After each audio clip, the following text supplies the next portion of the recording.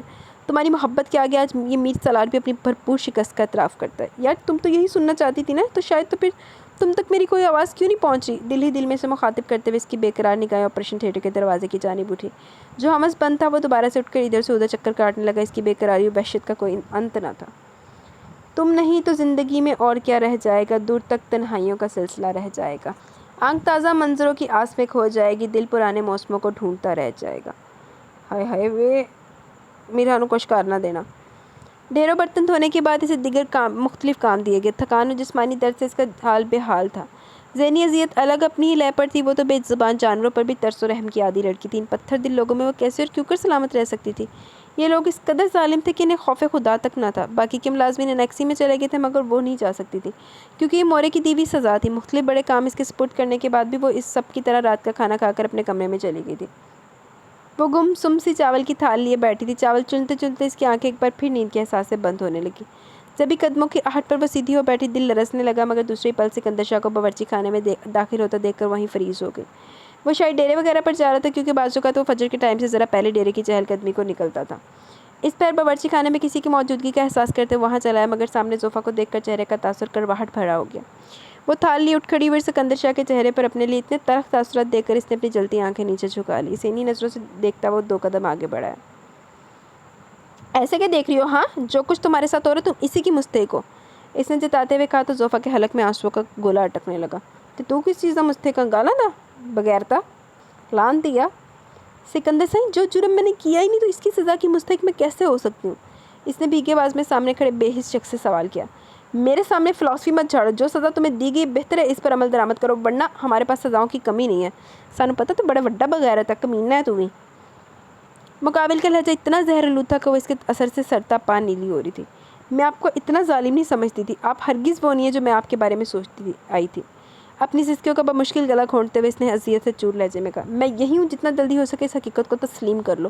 اور ہاں، پہلے بھی کہا تھا کہ اب بھی کہہ رہا ہوں، مجھ سے کسی قسم کی امید رکھو گے تو خسارہ ہی ہوگا۔ بہتر ہے اس قسم کی بے وقوفی سے پرہیز کرنا۔ میرے دل اور میری زندگی کی ملکہ صرف اور صرف حرم ہے، تم اس کے برابر کبھی نہیں آ سکتی، لہٰذا کوشش بھی مت کرنا۔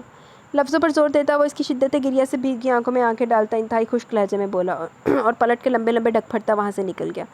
وہ ہاتھ میں تھال تھامے وہیں کھڑی رہ گئی، آنسو ایک تسلسل سے اس کے گالوں کو بھگو رہے تھے۔ دل پوری شدت سے کوئی مٹھیوں میں لے کر بھینچ رہا تھا، درد ایسا تھا جس کی سرحد ہی نہ تھی۔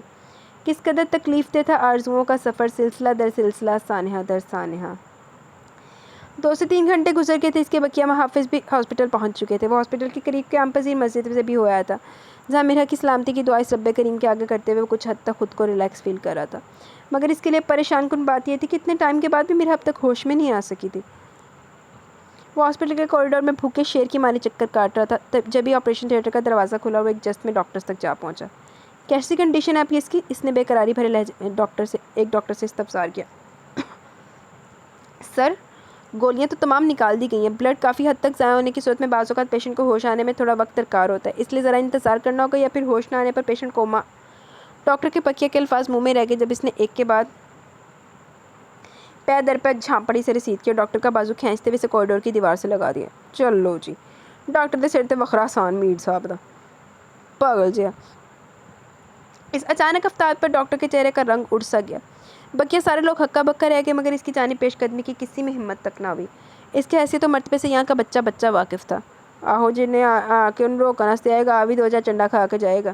Shirt up, just shut up, مجھے ہر حال میں مکمل ہوش و حواس میں چاہیے، سمجھے؟ 3 گھنٹے تم سب نے جھک مارے جو ایک پیشنٹ کو ہوش تک میں نہ لا سکے، ہاں؟ اگر وہ مجھے ویسی نہ ملی جیسے میں چاہتا تو باخدا نہ تم لوگ بچو گے اور نہ ہی تمہارا یہ ہاسپٹل۔ اس کے کالر کو اپنی آہنی گرفت میں جکڑتے ہوئے پھنکارتے ہوئے بولا۔ پارا بے انتہا ہری ہو چکا تھا، اس کے تیور دیکھ کر ڈاکٹر کا سانس اوپر کا اوپر رہ گیا۔ آس پاس کچھ لوگ بھی جمع ہونے لگ گئے۔ اس نے زوردار انداز میں ڈاکٹر کو ایک طرف جھٹکا دیا تو وہ لڑکھڑا کر کالر سے ہی کرتا اسے دیکھنے لگا۔ میر سالار اسے شعلہ بار نظروں سے گھورنے لگا۔ ڈاکٹر تے سے قادہ آسان پائی سر، ہم نے اپنی پوری کوششیں کی ہیں، انشاءاللہ انہیں 1 گھنٹے تک ہوش آ جائے گا، پھر ہم انہیں پرائیویٹ روم میں شفٹ کر دیں گے۔ سر، فی الحال آپ انہیں دیکھ سکتے ہیں، وہ کانپتی ہوئی آواز میں کہتا۔ فی الحال کے لیے بقیہ ڈاکٹر کے ساتھ خود بھی وہاں سے ہٹ گیا۔ انی دیا پہلے یہ کہہ دن لڈی کوٹ تے نہ پیندی، لیکن تینویں چاہ چڑھے ایسی کوٹ کھان دا، چنگا ہویا پھر تیرے نال۔ ویسے تو یہاں عام شخص کی اجازت نہ تھی کہ وہ اپنے پیشنٹ کو آپریشن تھیٹر میں جا کر دیکھ سکے، لیکن یہاں تو معاملہ ہی الٹ تھا۔ اس شخص سے کچھ بعید نہ تھا کہ کیا کر بیٹھتا۔ اپنے آدمیوں کو وہیں رکنے کا اشارہ کرتا وہ آپریشن تھیٹر کی جانب بڑھ گیا۔ آہستگی سے دروازہ کھولتے ہوئے وہ اندر داخل ہوا، نظریں سامنے بیڈ پر لیٹی مرحا پر گئی۔ عجیب سی کیفیت کے زیر اثر وہ اسے اپنی نظروں کے حصار میں لیے بیڈ کے قریب آ کھڑا ہوا۔ لمبی پلکیں عارضوں پر سایہ فگن تھی، چہرہ خون کی کمی کے باعث زرد پڑ گیا تھا، یاقوتی لب مکمل خاموشی اختیار کیے ہوئے تھے۔ بے خودی سے اسے دیکھتے ہوئے وہ دونوں ہاتھ اس کے اطراف میں رکھ کر اس پر جھکا۔ پہلے کی بات کچھ اور تھی، پر اب صورتحال مختلف ہے۔ تمہیں ہوش میں آنا ہی ہوگا مسز سالار، سرگوشی نما آواز میں کہتے ہوئے اس کی نظریں مرحا کے چہرے کے ہر نقوش کو بڑے غور سے اس پر کر رہی تھی۔ بے خود انداز میں بے ساختہ جھکا اس کی دمکتی پیشانی پر پوری شدت سے اپنے لب رکھ دیے۔ مرحا کی ساکن پلکوں میں ہلکی سی جنبش ہوئی، مگر وہ اس سے بے خبر تھا۔ کچھ ثانیے بعد وہ اس کی پیشانی سے لب ہٹاتے ہوئے سیدھا ہوا اور اس کے چہرے کو اسی بے خودی سے دیکھتے ہوئے چھپ کر اس کے دونوں عارضوں کو باری باری چوم لیا۔ اس کے بعد وہ سیدھا ہوتے ہوئے لاچارگی سے اسے دیکھتے ہوئے بالوں میں ہاتھ پھیرنے لگا۔ اس کا بس نہیں چل رہا تھا کہ اب بھی اور اسی وقت اسے اٹھا کر کھڑا کر دے۔ وہ واپس پلٹ کر دروازے کی جانب بڑھ گیا۔ سائیں؟ مرحا کے ساکت لب یکایک حرکت میں آئے۔ آواز بہت تیز بھی نہ تھی، مگر اس خاموش فضا میں اور چونکہ میر سالار کی ساری حسیات اسی کی جانب لگی ہوئی تھی، وہ آواز اس تک نہ پہنچتی۔ یہ بھلا کیسے ممکن تھا؟ وہ بے یقین سا پلٹا اور مرحا کو دیکھنے لگا، جس کی آنکھیں بند تھیں، مگر لب اب آہستگی سے جنبش کر رہے تھے۔ خود کو یقین دلانے کی کوشش کرتا ہوا تیر کی سی تیزی سے واپس بیڈ کے قریب آ کر اس پر چھپ گیا۔ مرحا، میں یہاں ہوں، آنکھیں کھولو، دیکھو مجھے، تمہارے پاس ہی ہوں میں۔ میر سالار نے اس کے گال سے ہلاتے ہوئے اسے پکارا تو اب کی بار اس کی آنکھیں نیم بہ ہوئیں۔ خود پر جھکے میر سالار کو نہ سمجھی کسی کیفیت میں دیکھ رہی تھی، یکایک ذہن میں جھماکا وہ سب کچھ یاد آتا چلا گیا۔ آنکھیں پوری طرح کھل گئی۔ میر سالار طمانینت کا گہرا سانس بھرتے ہوئے کھڑا ہو گیا۔ سائیں، آپ ٹھیک ہیں نا؟ وہ آہستہ لب و لہجے میں بولی۔ میں بالکل ٹھیک ہوں، بس تم ٹھیک ہو جاؤ جلد از جلد، وہ اس کے معصوم چہرے کو تکتے ہوئے بولا۔ میر صاحب ٹوٹلی فدا ہو گئے جے۔ میں ڈاکٹر کو اس متعلق انفارم کرواتا ہوں، کہتے ہوئے باہر نکل گئے، جبکہ مرحا یکٹک دروازے کی جانب دیکھے جا رہی تھی جہاں سے وہ گیا تھا۔ اسے میر سالار کا لمس اپنی پیشانی اور گالوں پر محسوس ہو رہا تھا۔ اس وقت وہ نیم بے ہوش تھی۔ سوچتے ہوئے اس کا چہرہ پتہ نہیں کس احساس کے تحت سرخ ہونے لگا۔ تو کیا وہ اس کے اس قدر قریب تھا؟ کیا اس شخص کا دل اس کے لیے پگھل چکا ہے؟ اس خیال کے آتے وہ سرتا پا نئی امید اور خوشی سے سرشار ہونے لگی۔ جب بھی ڈاکٹرز چلے آئے، اس کا چیک اپ کر کے تسلی کرتے ہوئے انہوں نے اسے پرائیویٹ روم میں شفٹ کرا دیا۔ میر سالار نے پیمنٹ کر کے ڈسچارج کا کہا تو انہوں نے صبح 10 بجے تک اس کے ڈسچارج کی نوید سنا دی۔ وہ پرائیویٹ روم کے بیڈ پر آرام سے لیٹی ہوئی تھی، نظریں دروازے پر ہی جمی ہوئی تھی۔ دل الگ ہی لے پر دھڑک رہا تھا۔ جب بھی وہ دشمن جان چلا، اسے دیکھتے وہ شرم سے لرزتی پلکیں جھکا گئی۔ میر سالار اسے گہری نگاہوں سے دیکھتا ہوا روم کا دروازہ بند کر کے اسے بھرپور قد و قامت سراپے کے ساتھ جیبوں میں ہاتھ ڈالے نپے قدموں سے اس کی جانب بڑھا۔ مرحا کی ساری جان گویا ہتھیلی پر سمٹ آئی تھی۔ اس شخص کی مانی خیز نظروں کا سامنا کرنے سے انتہائی مشکل لگ رہا تھا، مگر وہ اس پر یہ قطعی ظاہر نہیں کرنا چاہتی تھی کہ اس کے شرم و حیا کی اصل وجہ کیا ہے۔ وہ بیڈ پر اس کے قریب آ بیٹھا تو اس کی بوجھل پلکیں اٹھا کر اس کی جانب دیکھا۔ اس کی ساری حسیات الرٹ سی ہو گئی۔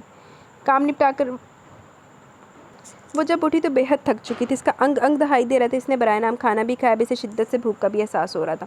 فجر کے بعد ملازمین بھی اب حویلی کا رخ کر چکے تھے۔ راکی نے اسے واپس اسے زندان میں جانے کو کہا، بقول اس کے اب وہ بنا کسی کے کہے خود کام کے لیے حویلی آ جایا کرے۔ تھوڑی دیر آرام کی غرض سے اسے بھیجا گیا تو وہ زخمی دل و وجود کے ساتھ واپس اسی تاریکی بھری دنیا میں لوٹ آئی جو اب اس کا مقدر بن چکی تھی۔ بے حد یاسیت زدہ سی وہ اس ٹوٹے پھوٹے پلنگ پر آ بیٹھی، ذہن بھٹک کر آسیہ بیگم اور بی جان کی جانب چلا گیا۔ پھر گویا یادوں کے دریچے کھلتے چلے گئے۔ زکات شاہ سویرا، بی جان، آسیہ بیگم اور باقی سب اس کے بنا کیسے ہوں گے؟ کیا وہ بھی اسی کی طرح دن رات اذیت میں ہوں گے، یا پھر اسے گزرے ہوئے ماضی کی طرح بھول چکے ہوں گے؟ اس کا دل بے آواز رونے لگا۔ نیند اڑ چکی تھی۔ ان آنکھوں میں اب سمندر ہی سمندر تھا۔ اس نے ذہن پر زور دیتے ہوئے ان کے چہروں کو یاد کرنے کی کوشش کی، مگر ان کا دھندلا سا عکس جو اس کی آنکھوں میں کہیں رہ گیا، بس وہی اسے دکھائی دے رہا تھا۔ اسے لگا وہ اگر مزید چند دن انہیں نہ دیکھ سکی تو ان کی تشبیہات بھی وہ مکمل طور پر بھول بیٹھے گی۔ جس قدر ذہنی جسمانی اذیتیں وہ سہ رہی تھی، اسے لگ رہا تھا اگر وہ اسی حال میں رہی تو بہت جلد ذہنی مریضہ بن جائے گی۔ اسے کچھ سمجھ نہیں آیا تھا، نہ کوئی آس، نہ دوا، نہ امید کا کوئی ستارہ، اور نہ ہی کوئی اپنا۔ میرا کیا قصور تھا اللہ؟ یہ کن گناہوں کی سزا ہے جو میں بھگت رہی ہوں؟ خدا را مجھے کوئی جواب دے۔ مجھے کچھ سمجھ نہیں آتا، میری زندگی کا کیا مقصد ہے آخر؟ میں یہ کن شفاف ذہن کے لوگوں کے بیچ آ پھنسی ہوں جنہوں نے میرے وجود کو تار تار کر کے رکھ دیا، جنہیں میں خلوص دل اپنا سمجھتی رہی۔ انہوں نے مجھ پر ناحق ظلم کے پہاڑ توڑ ڈالے، اور سکندر سائیں؟ رنج و غم کی آخری انتہا پر پہنچ کر وہ سوچتے ہوئے ایک نقطے پر آ ٹھہری۔ آپ نے میرے اندر کی اس نازک سی لڑکی کو جیتے جی مار ڈالا سکندر سائیں، جو آپ سے بہت محبت کرتی تھی۔ آپ مجھ سے بے شک محبت نہ کرتے، مگر مجھے اس حال میں دیکھ کر کم از کم ہمدردی کے دو بول ہی بول دیتے۔ مگر آپ کی خود غرضی صفاقت اس صوفہ کو منو مٹی تلے دفن کر دیا جسے آپ سے محبت نہیں عشق تھا۔ میں آپ کو کبھی معاف نہیں کروں گی، کبھی نہیں، مرتے دم تک نہیں۔ وہ دھاڑے مار مار کر رونے لگی۔ اس کے رونے کی آوازیں پورے زندان میں گونج رہی تھی، اور شاید گونج گونج کر اسی زندان کی زمینوں تلے دفن ہو جانی تھی۔ ایک عین تھا، ایک شین تھا، ایک آگ تھی، ایک راکھ تھی، ایک دشت تھا، ایک ہجر تھا، صحرا بھی تھا اور پیاس تھی، پھر ایک خلا بے انت سا، ویرانیاں، تنہائیاں، پھر اس کے بعد ایک کاف تھا، پھر سارا منظر راکھ تھا، سب خاک تھا۔ جی تو گائز یہاں پہ ہماری ایپیسوڈ 3 والی اپنے اختتام کو پہنچی. کیسی لگی آپ کو ایپیسوڈ؟ اپنی رائے کا ضرور اظہار کیجیے گا اور بھرپور رسپانس دیں. یار یہ ناول بھی بڑا اچھا ہے, میرا موسٹ فیوریٹ ہے. تو اس کو ہم کل نیو ایپیسوڈ کے ساتھ ملیں گے. اب مجھے اجازت دیں, انشاءاللہ کل ملیں گے. تب تک کے لیے اپنا بہت سارا خیال رکھیں, دعاؤں میں یاد رکھیں. اللہ حافظ.